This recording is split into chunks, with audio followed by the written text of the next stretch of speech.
Sehingga Musa pas lagi perjalanan dari Mesir ke Madian, Rabbi asa ayyahdiyani sawa as-sabil, beri saya jalan yang lurus. Pas sampai di Madian, Rabbi ini bima anzaltani min khairin faqir, ya Allah saya butuh sekali rezeki, saya udah lapar, udah berhari-hari gak makan. Tiba-tiba datanglah kejutan yang ditunggu-tunggu Musa. Salah satu dari dua cewek tadi yang ngasih minuman ternak datang lagi nih. Datangnya gimana? Disebut di ayat 25, faja'athu ihdahuma tamshi 'ala istihya. Datanglah salah satu dari dua perempuan itu berjalan dalam keadaan malu-malu. Tak gitu. Sampai dalam Islam ada kode.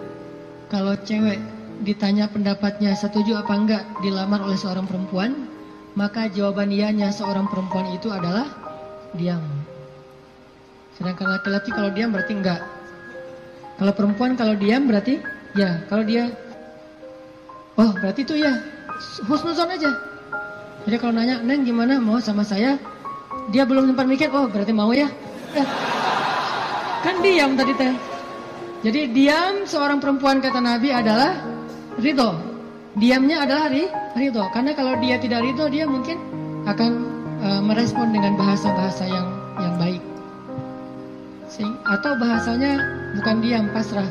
Saya ikut aja gimana emak sama abah gitu. Ini berarti ridho. Bukan berarti dia, kamu kok gitu sih sama aku, kamu nggak sayang, nggak cinta dan segala macam gitu. Dia mah nggak akan ngomong kayak gitu. Dia diam atau dia bilang ya udah ikut aja, berarti dia ridho. Itu sifat perempuan yang sebenarnya. Pada dirinya itu ada malu. Dan malu by the way teman-teman, pada diri perempuan adalah mahkota. Makin besar rasa malunya, makin tinggi nilainya. Makin besar rasa malunya, makin besar mahkota yang dia pakai. Jadilah dia seorang putri. Makin besar jadilah dia seorang ratu. Mahkotanya perempuan yang solihah adalah istihya, punya sifat malu-malu, nggak pakai in. Malu-malu aja, malu-malu, kemana-mana malu, malu. Itu mahkotanya perempuan. Walaupun bukan berarti ketika yang ada perempuan nggak malu dia berani gitu, nggak punya mahkota, bukan. Ini hanya salah satunya. Dan tetap itu kebaikan. Kalau dia nggak terlalu besar dominan dengan sifat malu, mungkin dia dominan dengan sifat yang lain. Tapi yang jelas sifat malu ini kebaikan. Kata Nabi, kalau tidak punya malu, maka seseorang akan lakukan apa yang dia suka. Berarti malu itu sebagian dari kehormatan. Malu itu sebagian dari harga diri. Sehingga kalau orang udah nggak punya sifat malu, maka dia kehilangan harga diri dan kehormatan, dia akan lakukan apapun yang dia suka. Jadi malu anugerah dari Allah untuk perempuan. Aisyah pemalu. Saking pemalunya Aisyah, kalau lagi malu wajahnya kemerah-merahan, pink. Pink dalam bahasa Arab humairo. Pink itu humairo. Aisyah itu kalau lagi malu pink wajahnya. Sehingga kalau Nabi melihat wajah Aisyah pink, humairo, Nabi senang melihat Aisyah, oh Aisyah lagi malu, Aisyah lagi senang, Aisyah lagi tersipu-sipu, sehingga wajahnya menjadi pink.